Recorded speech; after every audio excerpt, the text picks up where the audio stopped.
ඔව් මේ රූෆ්ටොප් එකෙන් එන්නේ. රූෆ්ටොප් එකෙන් තනත් දෙකකින් එන්නේ.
We request the captains of both teams to confirm the presence of all debaters.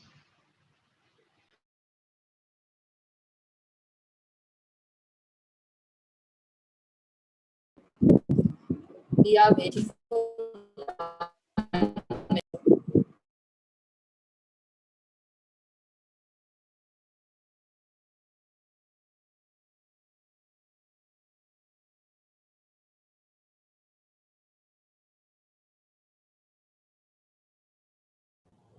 All team members from St.Josephs is present as well.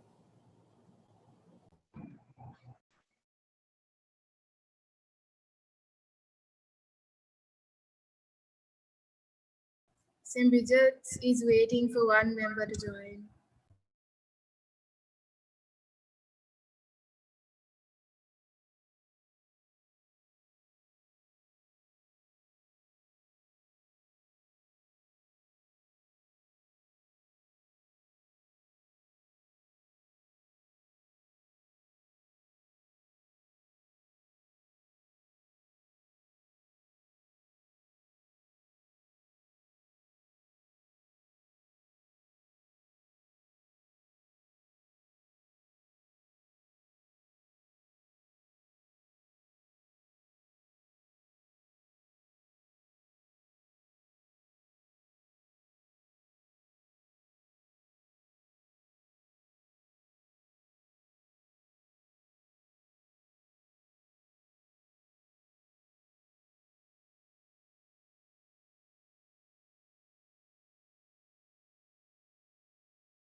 St.Bridget's team is here.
Good evening, everyone. We will now be commencing the debate. Our judges for today will be Diane Baduge, who is an entrepreneur, corporate trainer, and the director of Edu1. Imesha Gajavira, who is an entrepreneur and researcher, and Tamali Pereira, who is a career counselor at Edu1. The motion for today's debate will be this House believes that a minimal educational qualification is required to enter the Parliament. The motion will be proposed by the team of St. Bridget's Convent and opposed by the team 1 of St. Joseph's Girls' School, Rebuttals. We kindly request all debaters to stick to the allocated time of 8 minutes. All debaters must have their video on at all times. You may now start the debate. Thank you.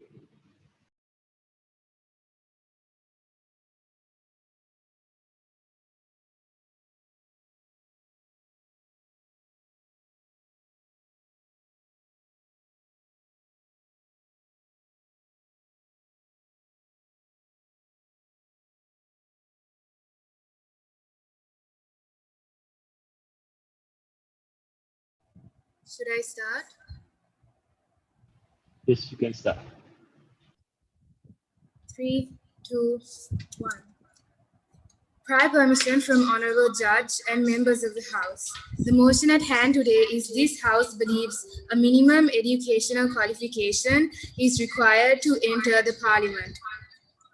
We as a proposition will be stating our case under 4 substantives. I as the first speaker will be elaborating on the first 2, my second speaker on the next 2, and my third speaker will bring out the clash points.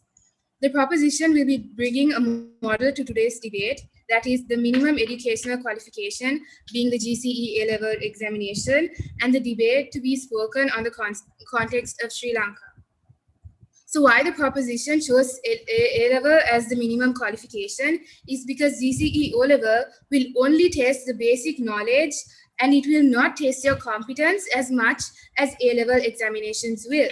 Because A-level, even though it focuses on a specific field, you have to learn these subjects for a period of 2 years, and it also has subjects like general knowledge, general IT, and general English to test the intelligence level. And also the fact that O-level and A-level are made mandatory and free of charge in Sri Lanka. And also due to the fact that as a developing country, we understand that attaining a degree might be difficult due to things like family burdens and competitiveness to enter the campus. With that being said, the proposition is not focusing on what field you pursue, but rather the experience you gain by it. So as to why the proposition is setting the debate in the context of Sri Lanka, it's because the Sri Lankan parliament has made abundant promises that they haven't yet fulfilled. For example, during the Maithripala Sirisena regime, the president promised an agreement that would set equality in terms of minor ethnicities as well. This would have been a major step for our country, but it was not taken place. With that, I'll be moving on to my first substantive, that's the lack of minimum educational qualification resulting in the deterioration of the state status quo. Okay, let's start from the very basics. So the difference between an individual who has completed A-level successfully and who hasn't is that the person who has completed A-level successfully is more competent and can work under pressure. This will be great assets in terms of leadership under the harshest light of media, right? And even if you take the Sri Lankan constitution, in the Article 90, where it mentions the criteria of entering the parliament, you can see that it mentions the exclusions rather than what you should fulfill. The reason we have democracy is because not just anyone can get into the parliament, right? We need a more competent, a more intelligent leader to make decisions for the people. So if we look back into our history, when the country was run by wise, competent and experienced leaders who had their minimum educational qualifications and higher educational qualifications fulfilled, for example, J.R. Jayawardena and Gamini Dissanayake, you can observe that there was massive development in terms of economy and culture and many other aspects. In contrast to now, where the parliament is comprised of incompetent, corrupt parliamentarians who still haven't even completed their O-level exams. Taking into consideration the fact that Ranjan Ramanayake actually sat for his exams when he was elected as a parliamentarian itself, shows that he himself, being a member of the parliament, understood that even the basic educational qualifications should be fulfilled in the first place. And also, these parliamentarians we see in the parliament now, they rise into power by means of influence, and there has been many frauds as well.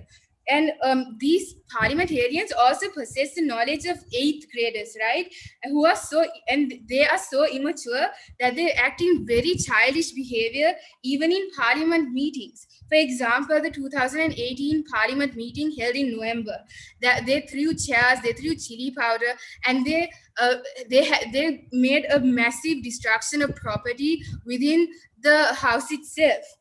And this itself wasted 5 lakhs worth of resources that were spent just to gather these ministers into one place.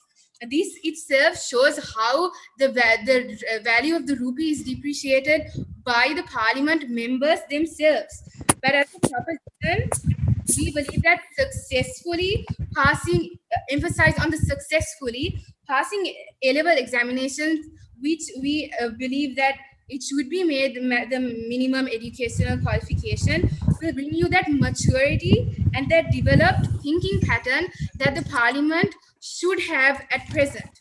Moving on to my second substantive. Before moving on, are there any points of information? seeing as though there's no points of information, moving on to my second subjective, that is the lack of accountability in regards to Sri Lankan parliamentarians at present today. So accountability is basically being held responsible for one's actions, right? So why it's important in politics is because once you're given the power to choose for your people, your actions, your plans that you implement will be questioned by media. This is what accountability in terms of parliament is about.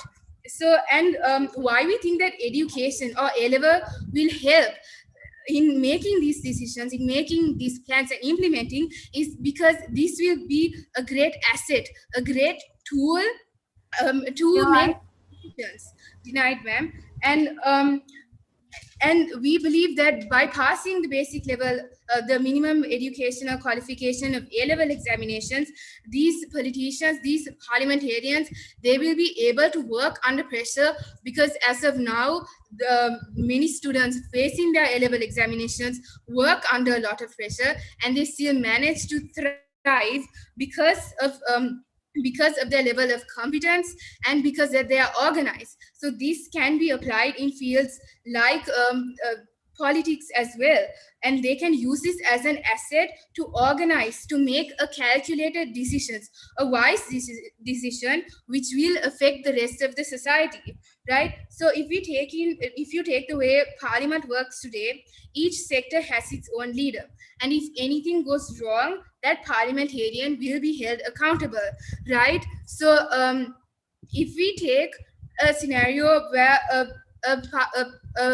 a worker in the lower ranks made a mistake, and if this leader who is representing the sector has not even passed his A-levels, he or she might not be able to understand what the mistake is at first, nor he might not be able to understand how to rectify it as well.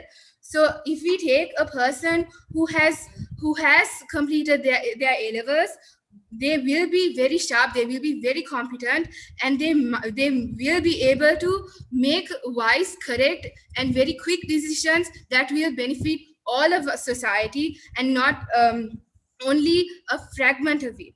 With that being said, we as the proposition, as the first speaker of proposition, I rest my case.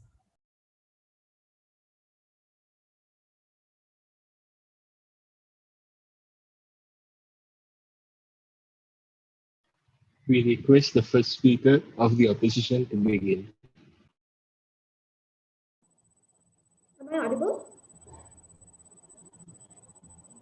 Yes, we can hear you. Okay, perfect.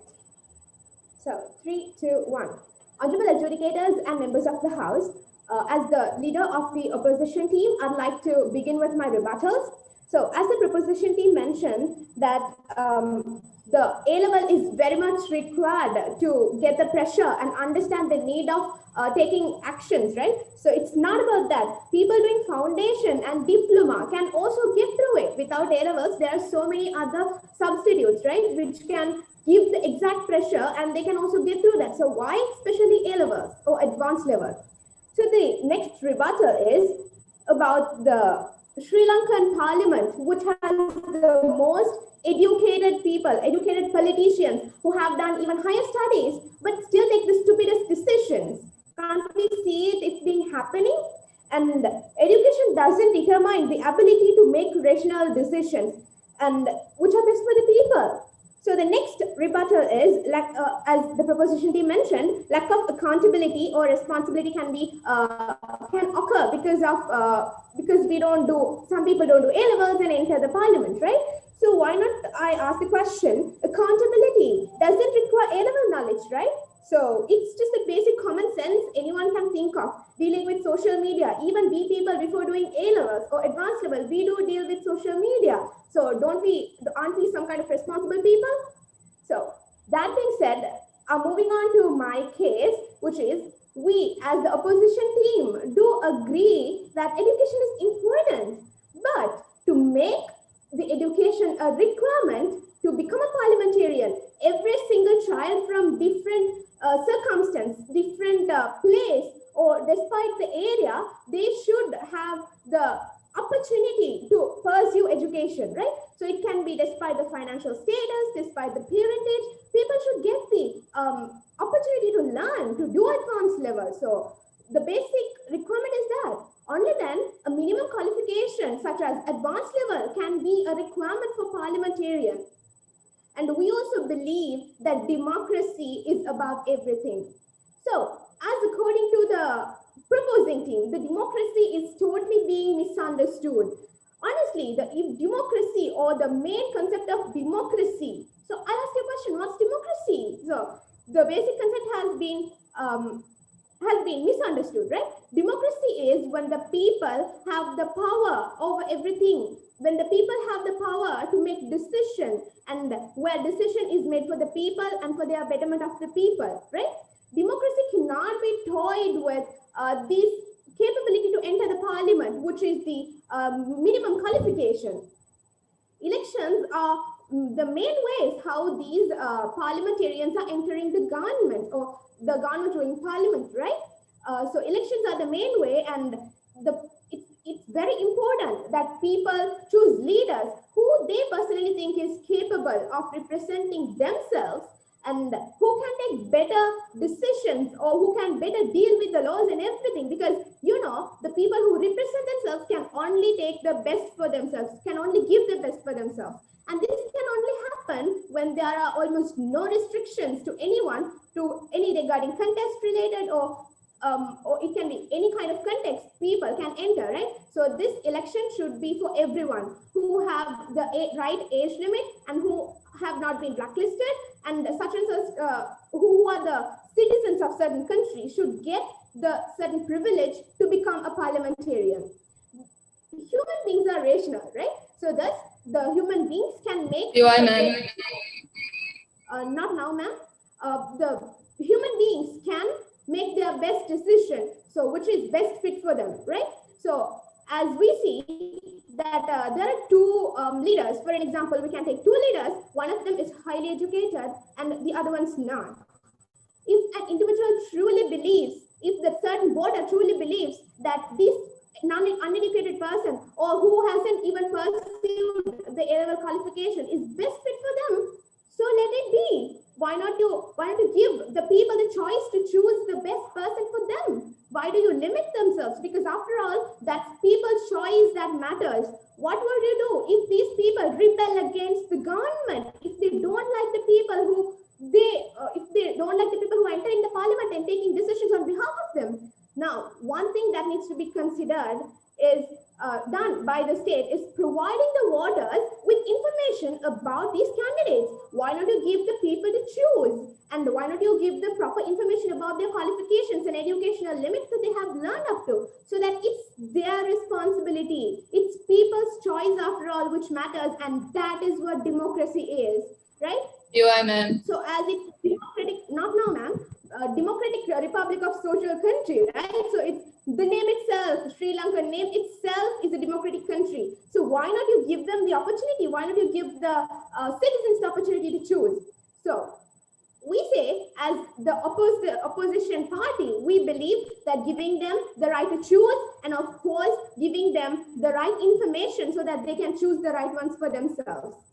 So as we are talking about the party of we were all time talking about the point of view of the citizens, right? So what if we look at the people, look at how democracy should also apply to the candidate, and also past a certain age, right? So as we already mentioned, the age limit matters and the citizenship matters, and it should not be, the person should not be blacklisted. So the democracy means that anyone can take part in this country's governing countries, right?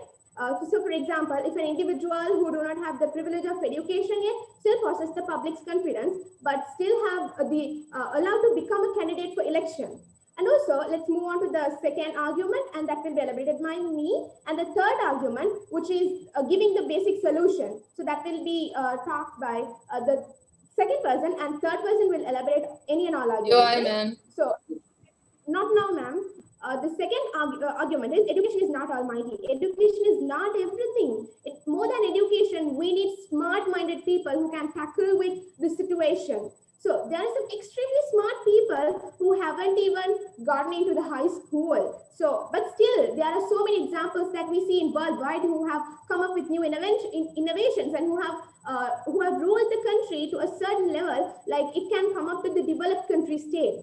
So eliminating from these kind of places, eliminating from giving them the right opportunity, that can result in the development can go down. That is the main ultimate option that the country could face. There are certain jobs that absolutely require education, but then again, think about the representation of the country. So if we talk about the representation of the country, that ultimately requires the people's option, people's choice. And of course, it's not everything about educational qualification, but all about what people think and how these representatives can come up with basic solutions, who can be more empathetic than sympathetic. The person who comes from different circumstances can only be empathetic, can take decisions which is necessary for their people, for their community. So that being said, we stand by side with the opposition, which says that advanced level is not the main requirement, but there are so much more to consider. And of course, we have to think.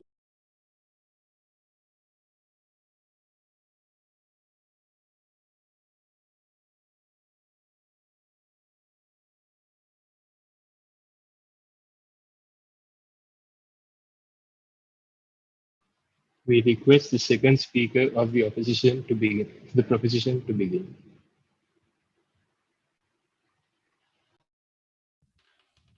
Am I audible? Yes, we can hear you. Are we starting in 1, 2, 3? Permission from Honorable Judge, Madam Timekeeper, members of the opposing team, and my fellow members. I, as the second speaker, will be rebutting any and all points brought out by the opposing team and elaborating the last two substantives. In the first speaker's speech, the opposition's first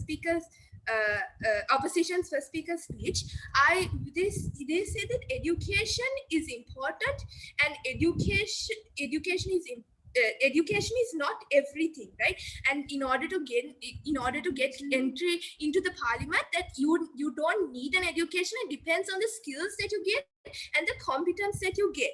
And we as a proposition believe that by doing A-levels, not only is the knowledge important, the skills that you gain by doing A-levels will help you one day when you get into the parliament, right? So that I will further elaborate in my speech, right? And then they brought out this whole thing where people's choice matter. They can choose whoever they think is good, and that all, right? So the burden of proof of the opposition was to show us that the voters need to have the opportunity to choose whoever they want. But that is not what we are debating about, madam. What we are debating about, madam, is if you need to have a minimum education in order to qualify into entering the parliament, right? And that I will further elaborate, right? Okay, so moving on to my substantive, which is justification for setting a minimum educational qualification required to enter the parliament. Now, this is justified because one, it creates political efficiency. How does it create political efficiency? Okay, right. So unlike O-levels, in A-levels, you don't have a specified knowledge, right? You have to do your own research. You have to self-study, and there are no textbooks, right? You have your own sources of information, and this can be beneficial for you when you go to an office, right? In an office, you would be the kind of a person that would go searching for information, that keep yourself updated, and that is the kind of a person that we need to represent us on the world stage. A person who keeps himself updated and is willing to learn, and that, like in new situations like the COVID-19, this is a new disease, right? We need parliamentarians who will search what this new disease is, how to prevent it, what are the steps that you need to take. I will answer it at the end of my substantive. So A-level teaches people how to learn, right? And then active listening, right? So when you're doing A-levels, you have to learn and you have to listen to your teachers, your tuition masters. And when you are a parliamentarian, you need to learn how to listen to your public's interest, like your advisors and the opposing views. See, this is the kind of skills that you get when you do your A-levels, right? It is not about the knowledge that is more important. It's mostly about the skills and the competence that you get. And critical thinking, like the A-level syllabus, like I told you, it's not specified. It's a vast syllabus, right? So you get large chunks of data and information, and you have to process this, analyze this, and critically review this. And when you come to the exam, you get a time constraint where you look at the questions and you think critically and answer them, right? And then moving on, rational decision making, right? What happens is when an unlearned person, right, is put in high positions of rank, right, they have control over an educated party, right? Because 98.4% of Sri Lanka, 98.4% is the literacy rate of Sri Lanka, right? So imagine a minister of health who is not learned, is in charge of all the doctors and the nurses and the healthcare who have got educated and who have come to that place, right? So this is a very superiority complex, right? And this can influence their decision making. As a parliamentarian, we need a person who makes rational decisions for the country, right? And then the link between economic growth and education, right? If you are the finance minister and if you did the commerce stream, you get those basic, not rocket science, like the basic economic concepts, the steps that you have to take, the preventive measures from an economic downfall, right? So this and what a learned person would do is a learned person would think into the future and provide long-run solutions, right? And whereas they would conduct foreign affairs and ultimately end up earning a profit for our country, right? If we had the government's money, a learned person would use it to expand plots of land and for cultivation, right? But whereas an unlearned person, he would put housing projects in rural areas, right? Whereas housing projects, in order to maintain that, you need money and you need jobs in order to get these money. But by expanding the plot of land, this is an increment of jobs, right? And then it creates an incentive to study, right? This A-level is being made mandatory and it is free. Even after those two, the parliamentarians, they haven't done A-levels, is shows how incompetent they are, right? And this is not what we want for our children of the future, right? If they want to aspire to become a politician, right, they need to have that they think that you don't need A-level is not necessary to become a politician. They don't have any incentive to study, and this can reduce our literacy rate, right? And if you are a CEO, if you are going to hire an employee, right, what you look for is a minimal education requirement. Any government job, what you need is 3 years passes. So is it too much to ask for the people who are the leaders of our country, who pave the future for our children, who are in charge of the destinies of 21.8 million people, to be equipped with the knowledge equivalent to a 19-year-old, right? And moving on to my second substantive, which is ensuring the rights of the citizens being upheld in the long run, right? So during the past years, there has been mass human rights violation, right? For example, the East attack, they put a blanket ban on media. This violates the right to freedom, the right to expression, the right of media, right? And at a time when mental health is at risk, right? Amidst this panic, you need to choose how you can handle this in a way that brings comfort to these people amidst these atrocious crimes, right? A learned person would understand the plight of these people, because he has been put through pressure and stress by trying to prepare for these A-levels, right? So and these people, if they are unlearned, right, these are benighted minds, so they can be easily influenced and they can become homophobic and misogynist and racist, right? So for the examples where Parliament has violated these rights without respecting the views and rights of the majority and minority. Muslim burials, right, that violated the right to religion, right? This was, the WHO said it was not essential, but these parliamentarians said to oppose the motion or contest the motion. And this shows that they are certitude. They firmly believe that there is right, and they are unaware that that is an opposing argument. And as a parliamentarian, you you should know that there are opposing arguments. My standpoint might be wrong. So therefore, we need learners that accept that they did a mistake, admit that they did a mistake. They need to be open to debate, and they need to be able to listen to new ideas, like the British government, right? They dissolved the parliament because of the Brexit suicide. Okay, so having said that, we believe that as a proposition, we need to implement a minimal educational requirement.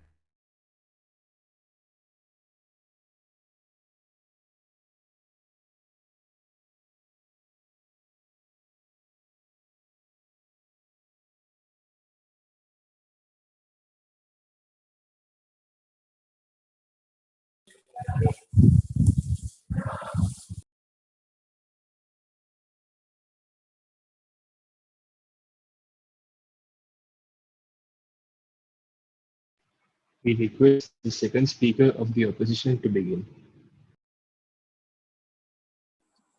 Am I audible? Yes, we can hear you.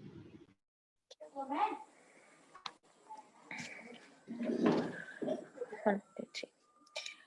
Good day, honorable judges, members of the House, and viewers. Today, as a second speaker, I will be affirming the proposed opposition that this House believes a minimum educational qualification is not required to enter the Parliament.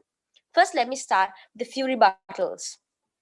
As the proposition team says that A-level should be the minimum qualification to enter the Parliament. Don't you think that is so unfair? It's basically really unfair to the people who children who doesn't have the facilities or the financial support to do the A-level examination. It is so unfair, but the child maybe still have done the O-level examination. That is enough. We as the opposition house, we say that is in O-level examination too will help you to have the knowledge and experience and the intelligence to go into the parliament as a candidate and to take decisions of the parliament. For an example, George Washington, he had to the first president of the American states, he had to stop his educational activities because of his father's death, but he still became a great and the first president of the United States, which is a political factor. And also, we don't only gain those skills and the intelligence and the practical things through A-level examination, but we can also get those skills and everything from O-level examination. It is unfair and it is unjust. The proposition house is being totally unfair in this situation. Democracy is always about the people being fairness, how the people have the rights. But by having A-level examination as a minimum qualification, it's just being unfair to the people who don't have the access to or the financial support or the facilities in the to do the A-level examination. No, ma'am. Sorry. Moving on to my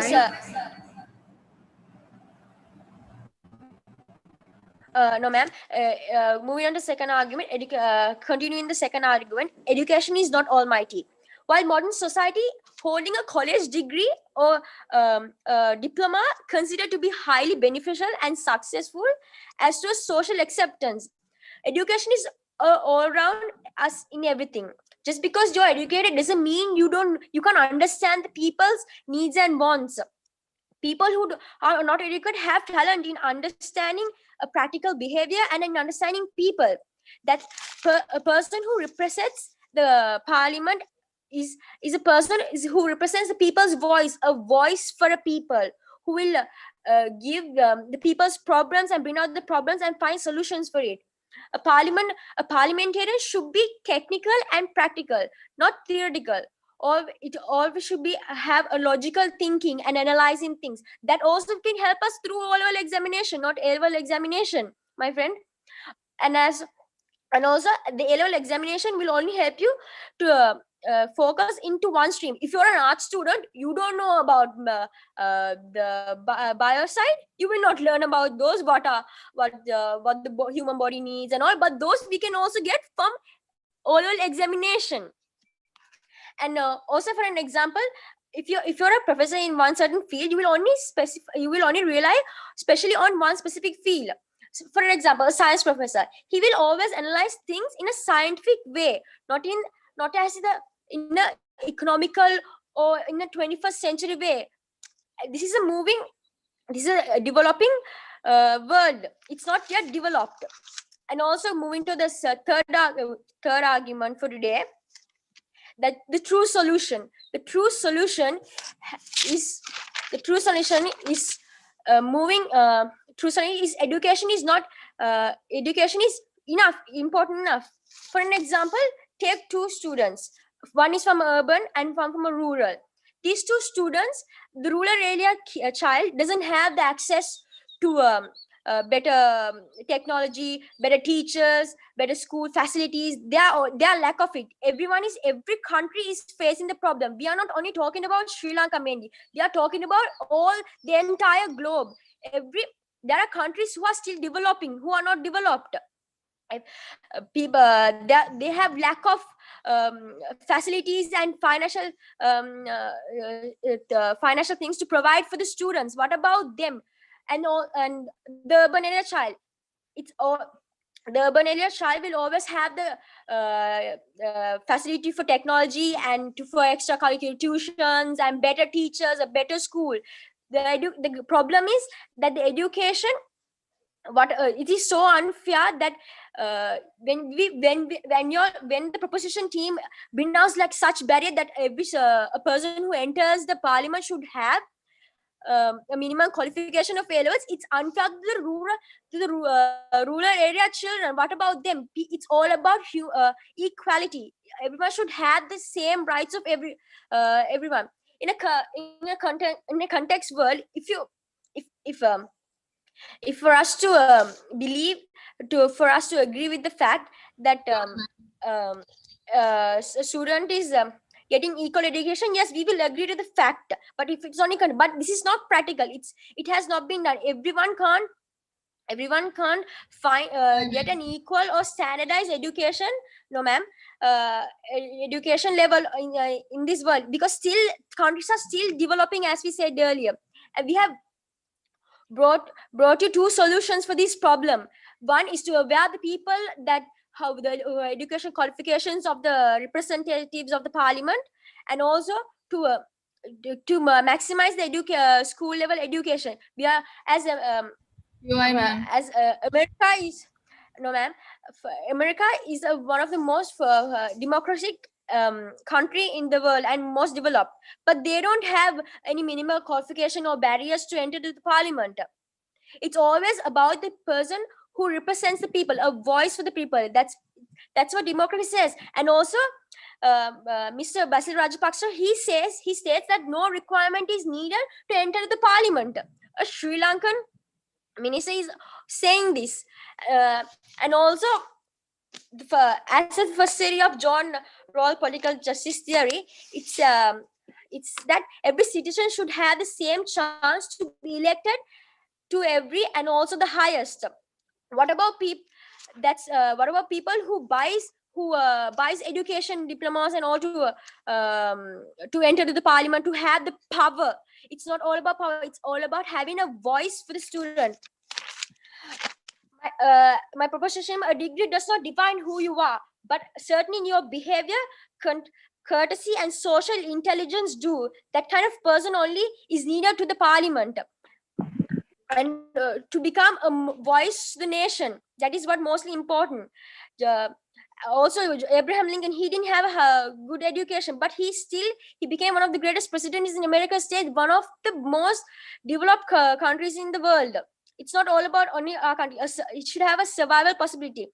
And with the honorable educators and members of the House, today, as we are provided with all the information, please stand by the side please stand by the stand for opposition.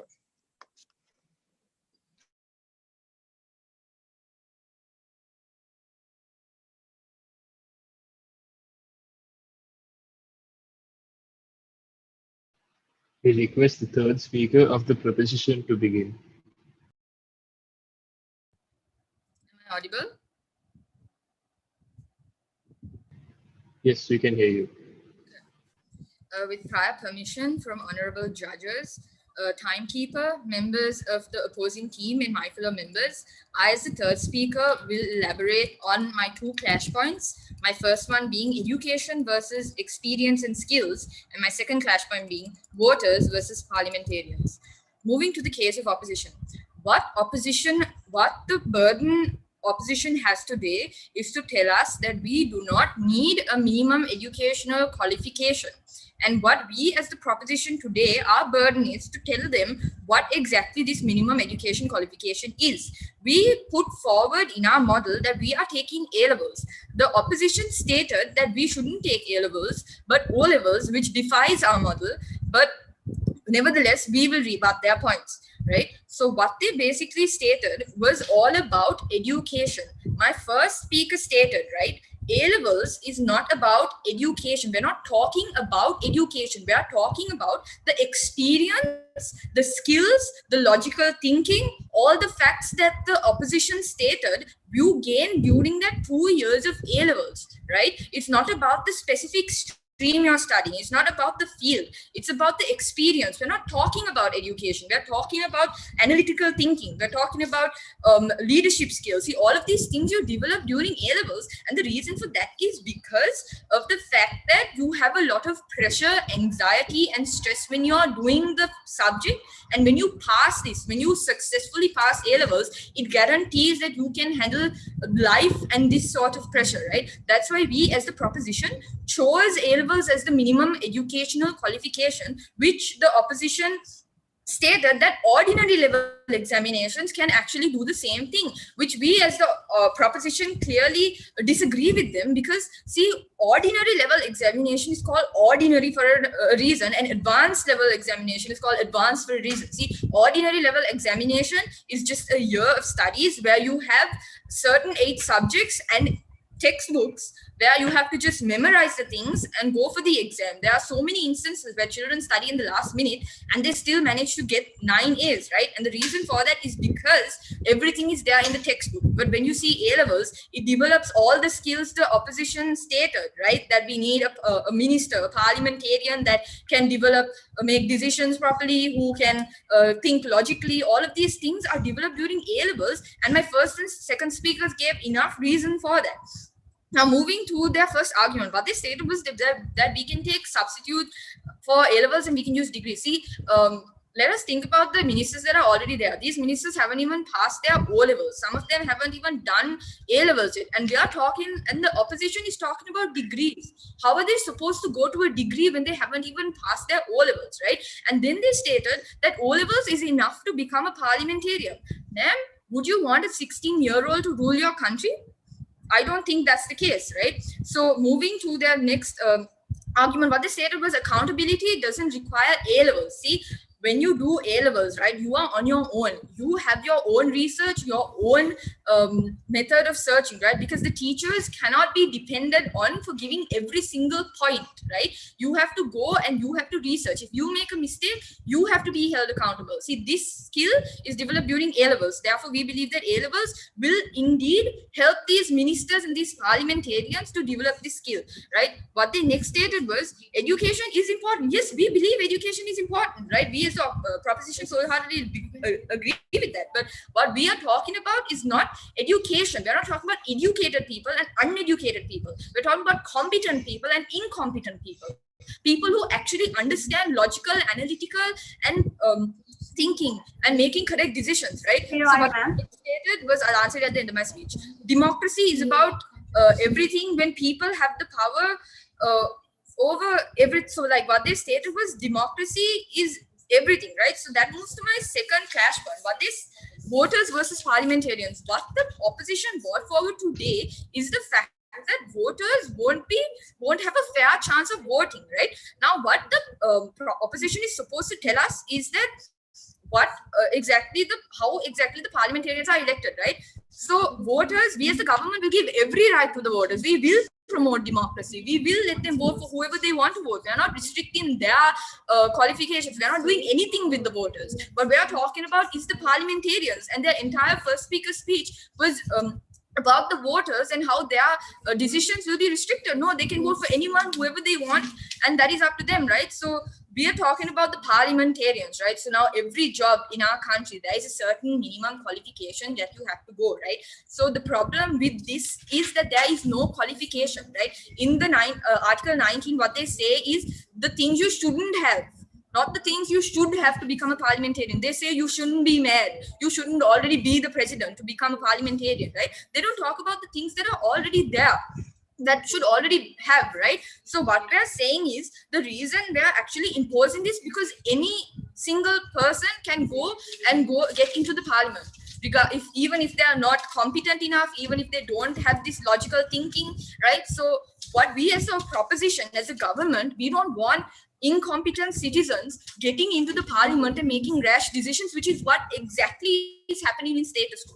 And my first speaker gave an example about the meeting where they used chairs and chili powder to make a statement. See, that is clear evidence as to how anyone and everyone can get into the parliament. And we as a proposition don't want that, because democracy is about giving the people what's best for them, right? We want the people to choose from the best of the best, right? And if these people don't, if the voters have the ability to pick from the best of the best, then we as the government are doing a correct job, right? Now I will answer that POI.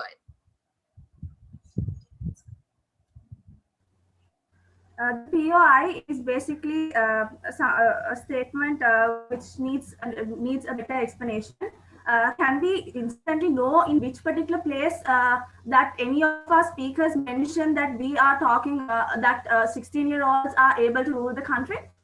And you said that O-levels is enough for a person to go into the parliament. You do O-levels when you're 16. So that means you're telling me that a 16-year-old, a person with a 16-year-old education can get into the parliament. So that's why I asked you if you want a 16-year-old to rule your country. So moving to my next point, right? So what we said was racism and sexism can stop, right? So racism, if they did A-levels, right? What they will understand is there are different types of people, there are different ethnicities. They will go and associate with them. They will know this is what these people believe in, this is what those people believe in, right? And if they actually did A-levels, if they went through this experience, getting to know people, right, they will essentially be able to make proper decisions that are not racist in our country. Then the second thing, what my second speaker said was sexism can stop, right? So what we stated was sexism. See, when you get into the parliament, they consider if you're male or female. They don't look at what your qualifications are. So if we put this minimum education qualification, all females will be able to get into the parliament, right? So this sexism, we can provide an equal platform for women. So that is what we as the proposition believe, that sexism can also stop. So considering all these points, we believe that the proposition has won this debate.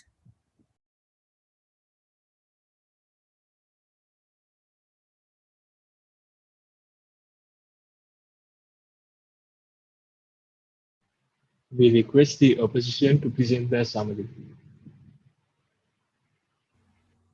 Am I audible?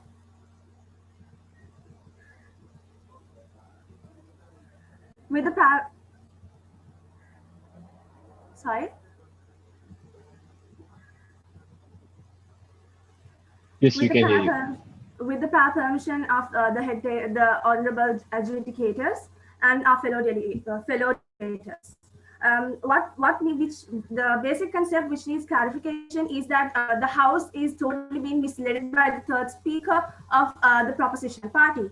And first of all, moving on with the first rebuttal, what we should first clarify is that the opposing team never mentioned that O-level is a qualification to enter the parliament. But what we clearly mentioned was that GCE A-level specifically can't be standing alone, because how can you give a guarantee that just because you do GCE A-level you are able to take right choices? There are so many educated fools in Sri Lankan and worldwide parliaments, right? So to make a rational choice, how can you take A-levels as a guarantee? So haven't people who does that mean the people who follow foundations and whatnot? It's totally a biased statement, ladies and gentlemen, and that should be totally understood by the House, that it is totally biased. And then also, if we take A-levels, it's something which is job specific. So if we take the stream of engineering, so this particular person knows about this robotics and whatnot. So, and then now the current problem which is going on is the COVID-19 pandemic. And then we're talking about the solutions for that. Is that engineering,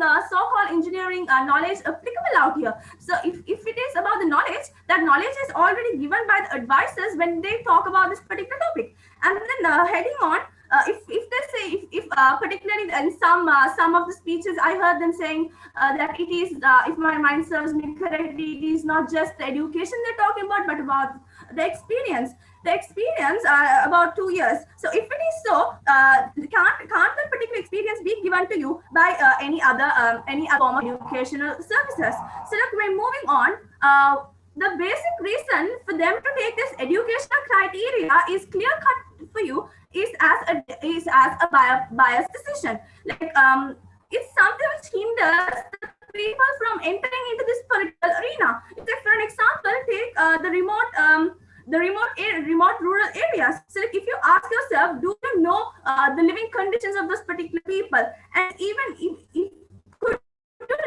could you particularly list this particular thing is going on with these people, and then whatnot? Do you think that there is particular, you have the trust, you have already won the trust of these people? It should be somewhat among them, and it doesn't mean that the educated people cannot take part in the parliament. What we are saying is that no one can be particularly called inferior or superior when you take the criteria of education and politics. It's something totally irrelevant. It's something like you saying, if we talk about Black Lives Matter, it's something like you saying that we said that white lives are inferior and the black lives are superior. What we said was about equaling this thing. So it's something totally irrelevant, right? And then also moving on, a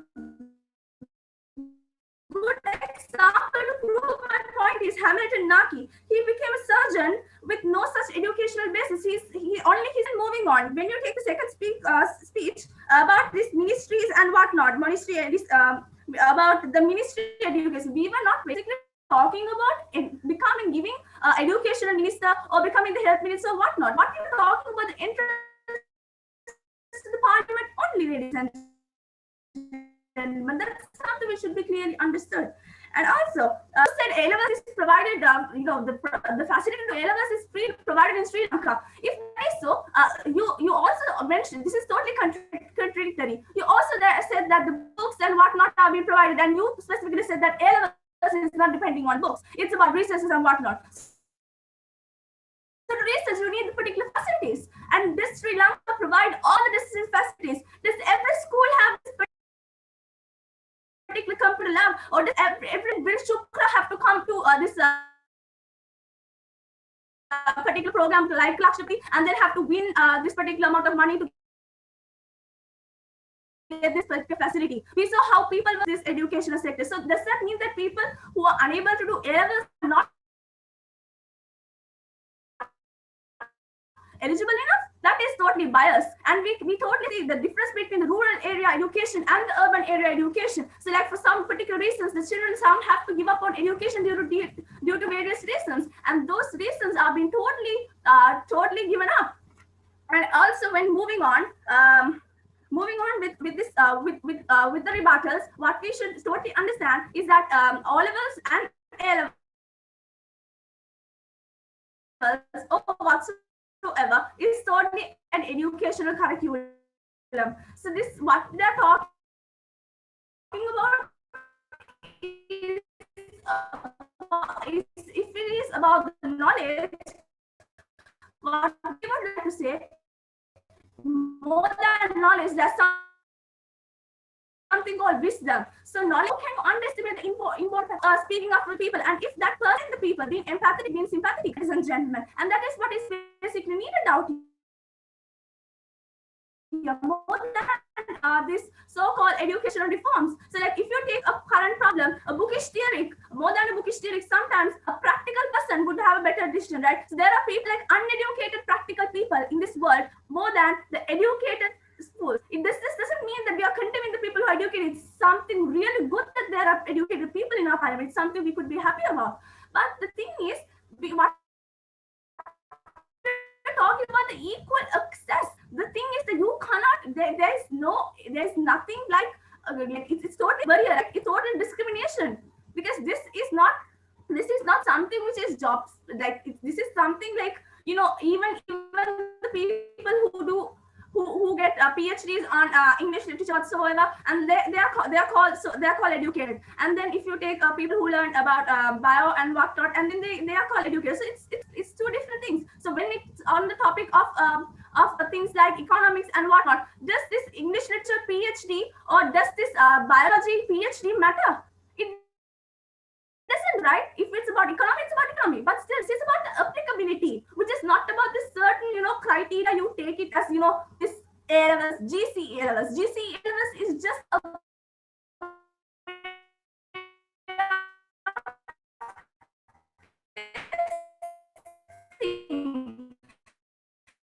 it is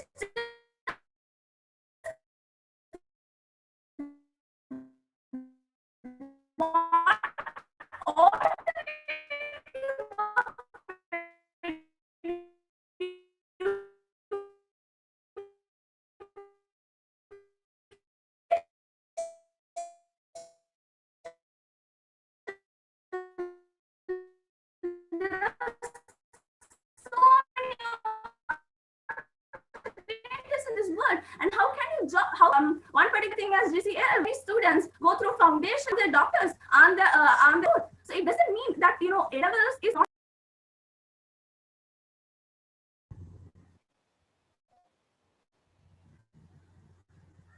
I'm sorry, am I audible? Were I audible, like the points which I brought up? The last half a minute, we sort of lost you.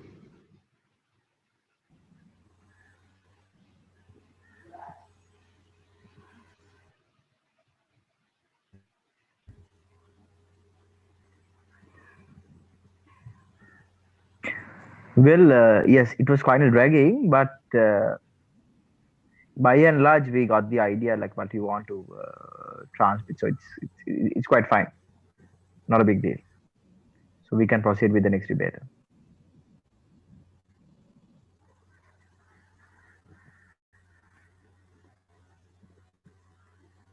If that's, I'm really sorry, I had a bad connection. That's fine, Putha. No worries. We'll go for summary. We request the opposition team to present their summary.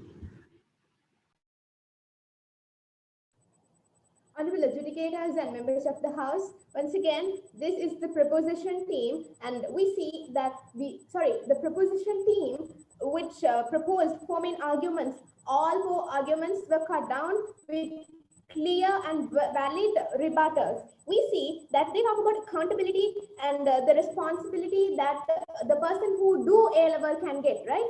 So we have given the proper solution because we have given the proper rebuttal, which is that the person who doesn't do A-level can also have the responsibility, and it's just the basic common sense.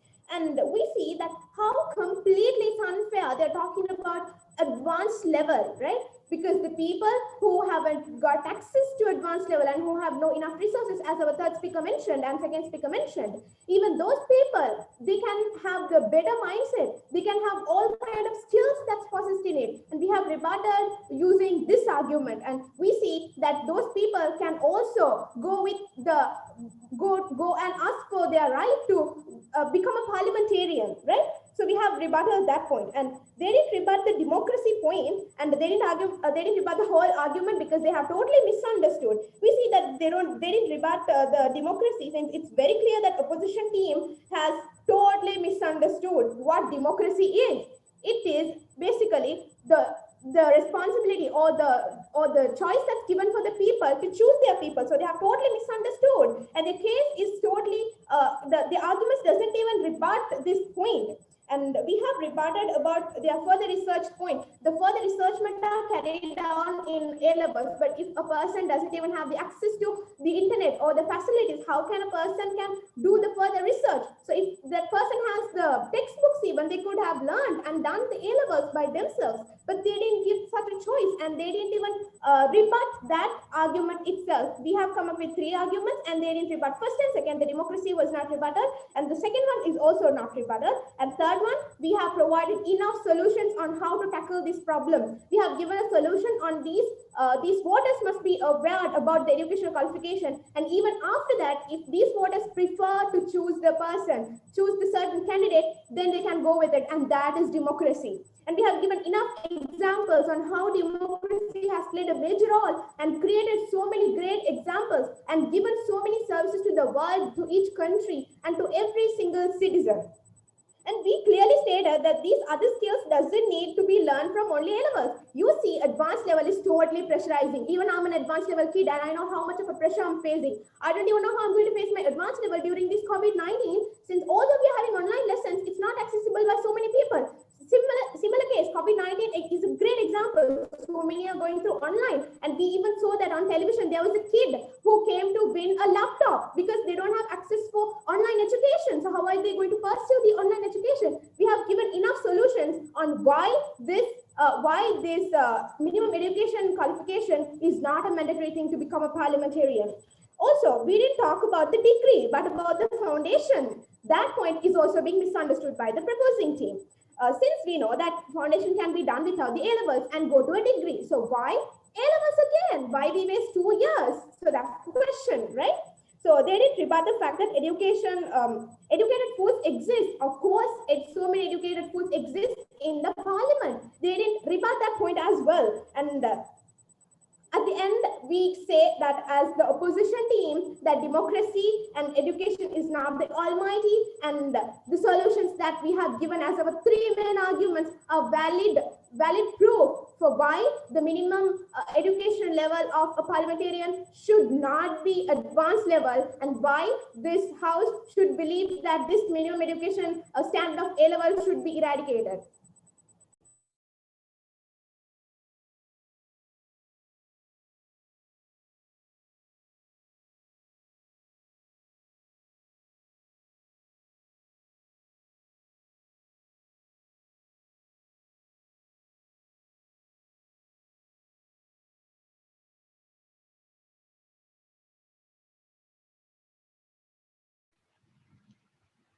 We request the proposition team to present their summary.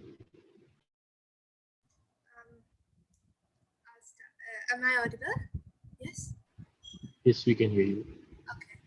I'll start in 1, 2, 3.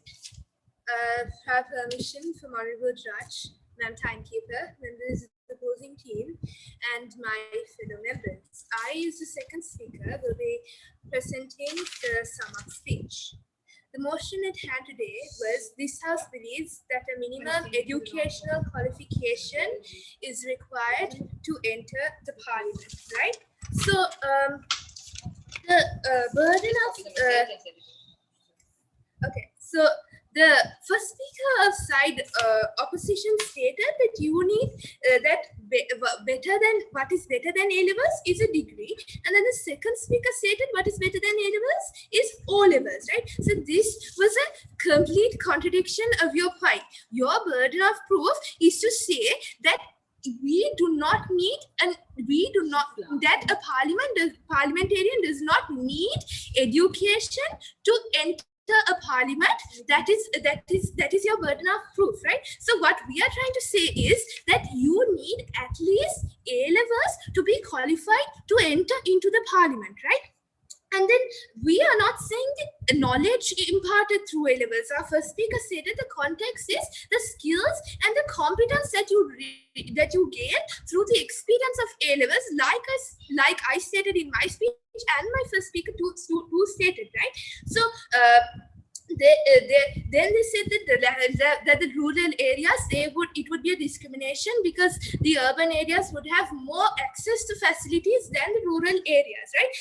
And that it is a discrimination, right? And A levels, may I remind you, madam, is mandatory and free, and education is free. So anyone in our country has the access to do A levels, and that point was also completely redundant. So the arguments that we brought out today was my first speaker stated that there are problems in the status quo because of the lack of education. She stated many examples where where they have been unable to fulfill these promises that they have promised for the public, and where they have acted immature and all of those problems. And that's the main reason behind this, is because they don't have that skills and the competence and the experience that you gain through A-levels. And that is why we believe that A-level is the proper benchmark, not O-level or not a degree. And whereas your burden of proof proposition should be to tell us that neither should we have A-levels, neither should we have O-levels, neither should we have degree, but anyone, any Tom, Dick and Harry can enter the parliament, right? So, and then they said that the only way that you're not able to do A-levels, if you don't want to, you cannot do A-levels. But if there's anyone has access to do A-levels, so that point was completely redundant. And then the second speaker, my first speaker's speech was accountability argument, right? So this was not rebutted by them. They need to take accountability for their actions. They need to take accountability for their decisions, and whereas a learned person would be able to take responsibility, and that would be politically incorrect to give this to an unlearned person, right? And then they said knowledge versus wisdom, book smart versus street smart, right? Where what we are saying is A-levels, apart from the knowledge imparted, what we are focusing throughout this debate is the skill and the competence that you gain. And this can make a practically thinking person and a theoretically thinking person. And this is what we need in the parliament today. And that is why we believe that the minimal education qualification, that is A-levels, is required to enter the parliament.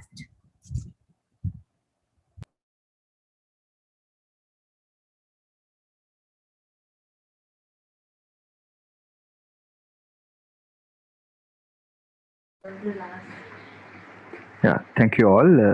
Let us join the breakout room for a while.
Well, good evening, all. First of all, thank you very much for both teams for all the passion and the commitment what they have shown, and being a part of such competition under all these negative circumstances. And that's number one. And also the organizing committee for like putting their sweat and effort to make this the event realistic and uh, tackling up all the technical challenges and everything to make it very the present experience for both for us and also for all the competitors. Now, before declaring the final decision, may I get your attention for few key particulars, especially about like how the foundation been laid by the both teams and the way that they uh, the the technical flow, the rebuttals, and the groove what they all shown throughout the battle. So let me start it with the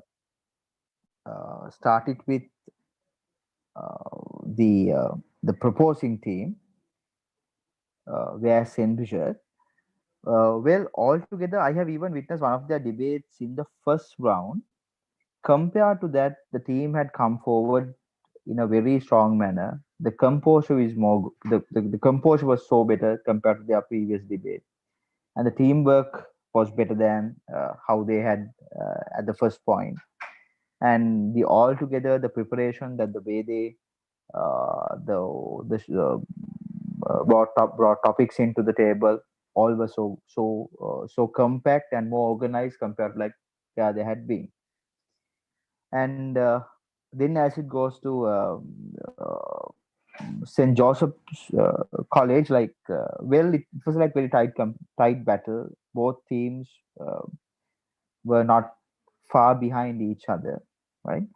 But I had to mention few things where I found, especially from the point of the as the definitive base what they put by the leader, uh, they had taken the topic to a place where it's like no longer I would say like kind of a helpful for them to defend from that foundation upwards. When you try to kind of like when the other team is proposing where like the minimum qualification should be introduced to maintain the quality and the standards of these the public presenters.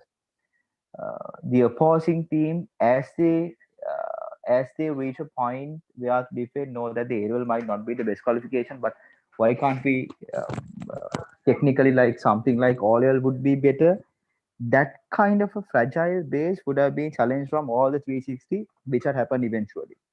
Rather, if they try to get a point like getting the socio-cultural, the numbers and facts of the country. Now, uh, if I add piece of information for y'all, now the percentage as a ratio against that the graduates and non-graduates of this country, which is stand about 0.5%, that's the representation of the graduates in the country, right? We are about like in a country, maybe like Singapore or Canada, where it is like by the constitution itself, uh, where it's been instructed only to have like sort of a minimum qualification to be a parliamentarian. That ratio or the percentage of the graduates in this country drastically higher than what we have. So that itself going to have a little negative impact on the democratic affairs, because like if a country only represent 0.5% of graduates, not even 1% of graduates, and only they've been allowed to represent the entire nation, that can be a little question mark. So if you all be a little tricky enough to bring the argument and the base into that kind of a little less fragile position, things would have been much easier for second and the third speaker to do their counting, right? But which didn't happen that way. And contrast to that, from the St. Bridget's point of view, their leader, she did like better foundation, which was like the I would say being so well utilized by the other two participants of the other two members of their team, right? And then I found something little fuzzy with the with few of the points which brought by St. Joseph's School's second debater. One was saying Abraham Lincoln was not highly educated, but he still went on to be one of the most successful presidents in American history, which is not true. Since he's a lawyer, he had a proper foundation in his education. He was someone who kept on emphasizing and advocating the fact where like the public servants supposed to be more educated to understand the real sensitivities among the society and to be like more analytical towards a decision making. So that's number one. So such information can really have a very negative impact on the judge's mind about the accountability of the facts and figures what you are bringing into the debate, right? And also she was referring America and American Constitution as something like what there's like no any special requirements about to be a to represent the country at its highest level.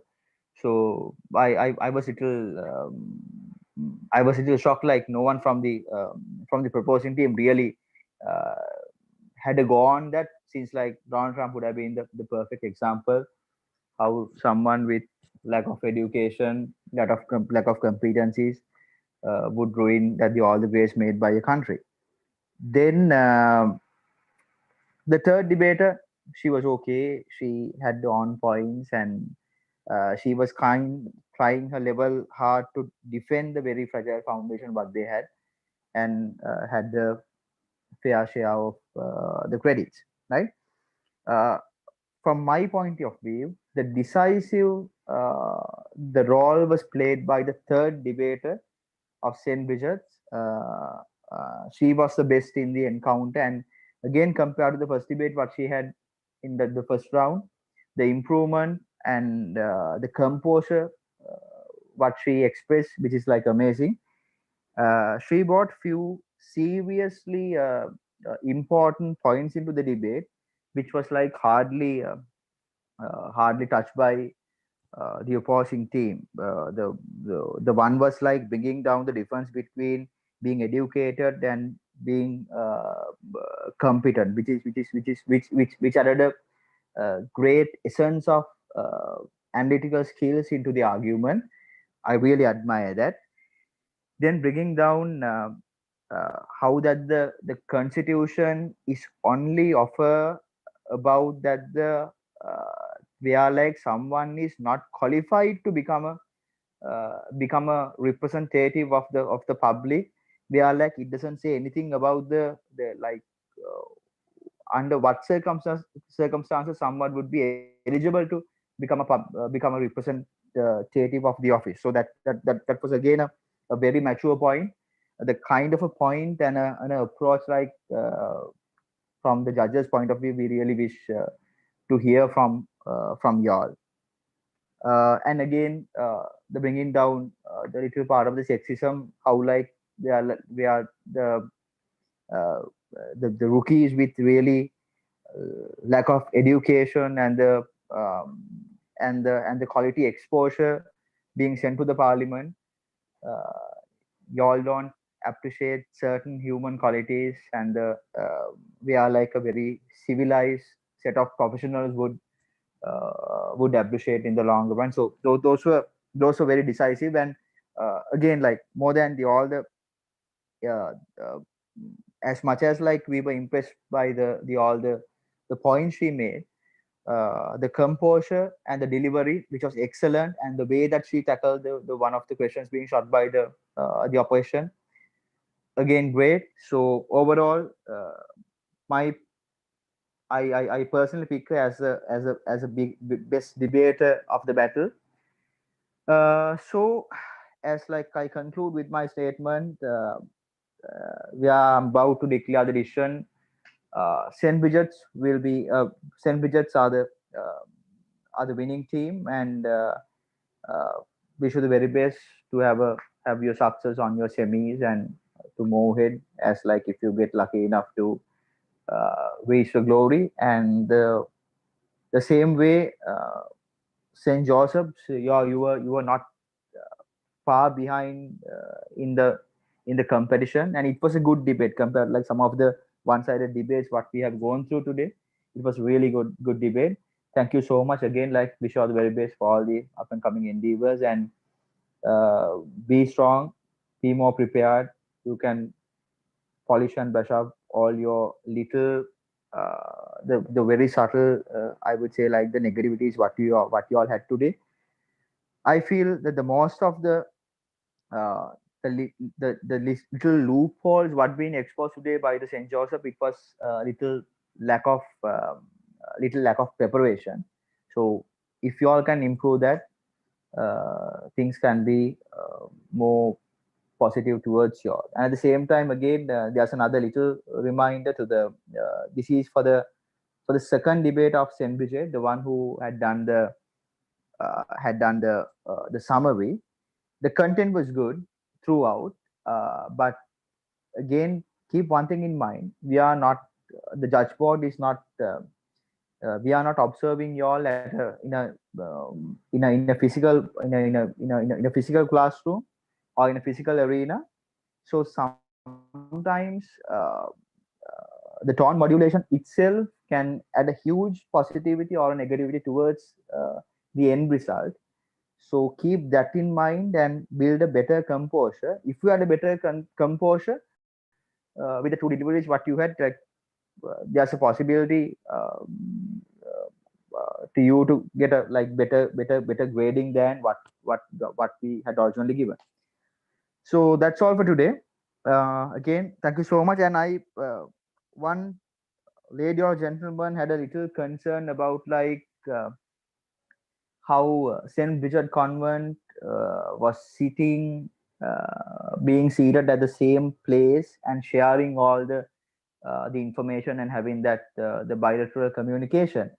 Well, according to the all the rules and regulations which been provided by the organizing committee, we had no any prior concerns about whether students are doing that the bilateral communication. In fact, that concern was shot in that question was raised in one of those the awareness programs what the St. Peter's what the St. Peter's College organized, and the answer was it's at their wish. If they all want to gather together and do the competition, we were fine with that. If they wanted to do their bilateral communication by using WhatsApp or a secondary devices, again we were fine with that. So I didn't see with the regulations and the terms what had like it was not against the spirit of the tournament, right? Again, Putala, wish you all the very best. Go. Thank you so much. The organizing committee, hats off for you all. Well done, guys. So it's time to wrap up things. Thank you. If you all have any questions, concerns, just have a go.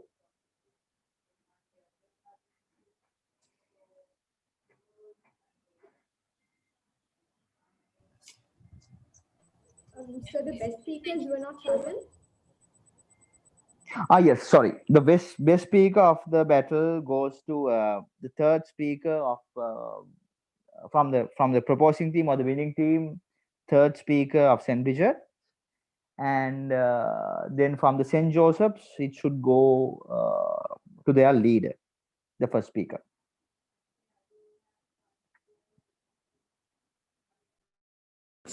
Thank you so much.